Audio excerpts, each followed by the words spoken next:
We've found a way to be a half game up in first place, but got the one team coming in that we've got a losing record against since I've been here, coming in on Saturday. So we've got to do a better job. In the past, when we played these guys, their defense has caused us issues with our turnovers. We turned it over too much. This is a team that's number one in the country in offensive rebounding rate. Got the best rebounder in our league, and Anderson Garcia, and he goes hard. I mean, I love watching him play. He's tough. He's physical. He's plays hard. So our guys are going to have to really man up, try to keep them off the glass. With the way we've been starting with the four guards, it may be harder. We may have to make some adjustments and go bigger if they can't get it done, keeping them off the glass. But, we've been playing well, obviously. The LSU, the offensive side was good. We had a week off, which we haven't had that around here. This is the first time since I've been here that we've had a week between games and conference play. So with a week and you could kind of focus more on yourself for at least half the week. We've been trying to go all defense, really try to get our defense improved. So, this team does it a little differently than some other teams. They've get a lot of their points off offensive rebounds, but they do have the back. I mean, backcourt's one of the best backcourts in the country with Taylor and Radford. I mean, Taylor, when you look at what he does against top 25 teams, I think he's averaging almost 27 points a game against teams ranked in the top 25. So he's got 3 30-point games against ranked teams this year. He seems like he's stepped up big in big games. Radford's been big. I mean, but two of those guys together, have really accounted for almost half this team's points. So, it's like those two guys create plays. They do have some guys that can make some threes and aren't bad offensive players themselves, but those two guys get a bulk of the offensive usage, and everybody else just goes to the glass and kills it. And then Radford's pretty good offensive rebounder himself. So we got to do a great job on the offensive glass. We got to do a good job on defense, forcing a miss to begin with. And we got to do a great job on the defensive glass. And then on our offensive end, we got to take care of the ball because our turnovers will fuel their transition game, which has been big in some of their wins as well. Yeah, hey, Coach, you mentioned the week off. That's what I was going to ask about. Just how have you seen that maybe benefit the guys? And in today's practice, did you see it kind of come to fruition in that regard? I thought it was one of our better practices. I think we've got some guys more focused on defense, playing harder on defense. We were able to, work on a few different things on defensively. Not all of them directly apply to this game, but, just some of the overall intensity and attention to detail and focus on defense, I think, has been better. So, different guys had better practices throughout the course of the week, but I did tell the team, I think most of the guys on the team, they've had their best practice of the year at some point this week. Now, it wasn't all on Monday or Tuesday or Thursday or Friday. But if we can get everybody to start playing their best basketball as we're headed to the close of the year, that's the goal. Yeah, I wanted to ask if, when you were at Buffalo, if you ever had a bye week like this, and if you think it's beneficial with it being new this year. It's a good question. I'd have to go back and look at I don't remember having one like this, to be honest with you. So off the top of my head, I would say no.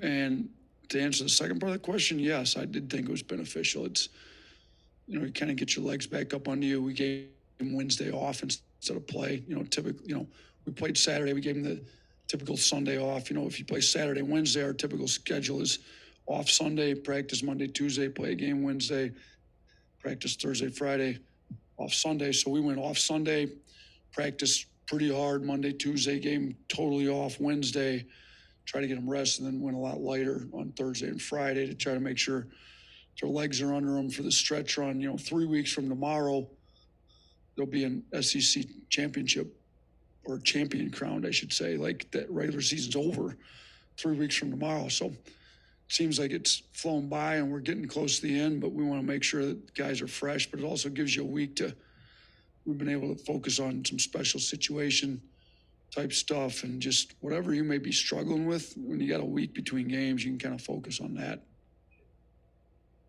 Y'all are number 5 in the country right now in free throw shooting. It's almost 80%. I imagine you expect that from guards, but to have a big like Nelson that's shooting 85%, what does that do?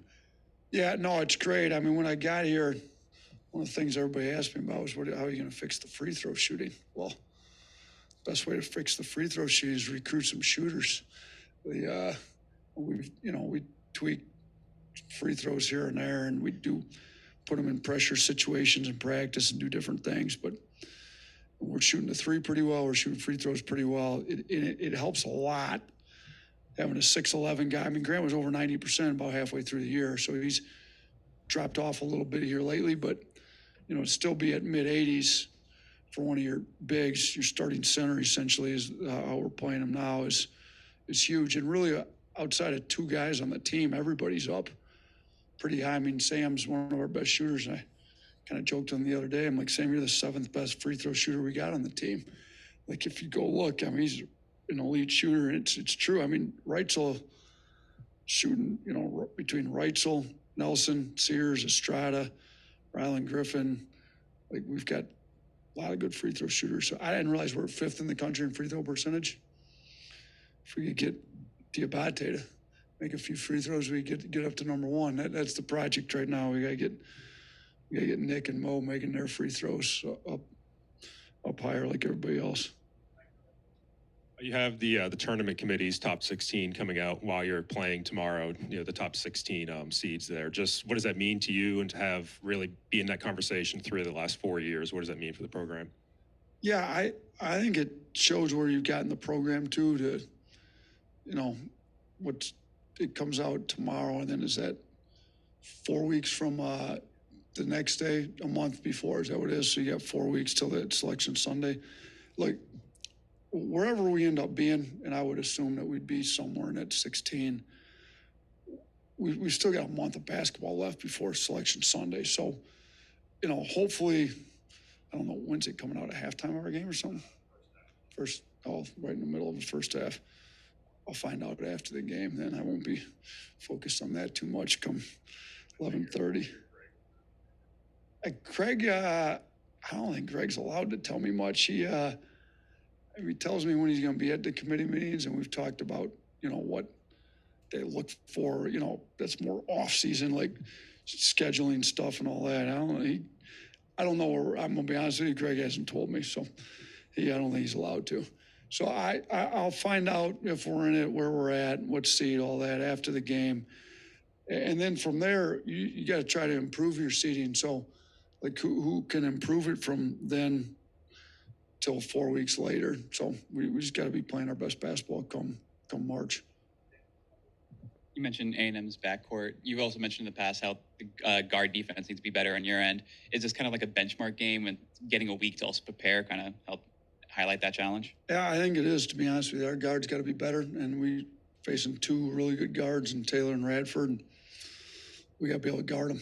So, and they may still end up with some decent numbers, just because, I don't know how many shot attempts Taylor had when he scored 41, but it was a lot. I mean, if he shoots that many times, he's bound to score some points. So it's more like, how highly contested are the shots? How difficult are you making his shots? And if he chooses to still take real difficult shots, how good are we on the defensive glass to rebound the ball? That's why I almost think they don't mind. Like, none of his teammates seem to mind when he takes a lot of these difficult shots. It's just their job to go get the rebound. So, they've kind of they know their roles well. Taylor and Radford are going to shoot a lot of shots. Our guards have to do a great job making sure his shots are all highly contested and just making things a lot more difficult for him. But yeah, this would be a game to see, like, how much does our backcourt improve defensively, because these are 2 guards that are going to stay super aggressive, because it's their job to get shots up. A lot of times their best offense is just to get a shot up on the rim, whether it's a high percentage shot or not, doesn't really matter. They get a shot up on the rim and let Garcia and all of them, Levesque, I mean, they've got Carter, Coleman, kind of just go down the list of all these guys that come in Solomon, Washington. I mean, they've got hard playing guys that just go get it off the backboard and off the rim. Coach, you guys are going to be wearing the throwback uniforms tomorrow. Just what does it mean, or I guess the importance for you to not only embrace the school's tradition, but to bring back alumni like you guys are going to do? Yeah, it'd be super cool. It's that team that Petway was on that went to the Elite Eight's coming back. They're going to honor them during the game tomorrow. You know, they've got great tradition around here. They've won a lot of games. Depending on what stats you look at, we're either the second or third, you know, best basketball program in the history of the SEC, you know, based on winning percentage, wins, total wins, and all that. So it's nice to honor the past teams that have won a lot of the games before, you know, I was able to get here. So to see those guys and have Petway come back, hopefully Petway can get a win tonight and be on a 2-game winning streak coming in here. But, you know, and then the uniforms look great. And it's kind of nice to have an alternative uniform to play in. I think the guys are excited about them. So it's not going to have anything to do with whether we win or lose the game, but it is nice to honor some teams that have won here in the past. All right, thanks, fellas.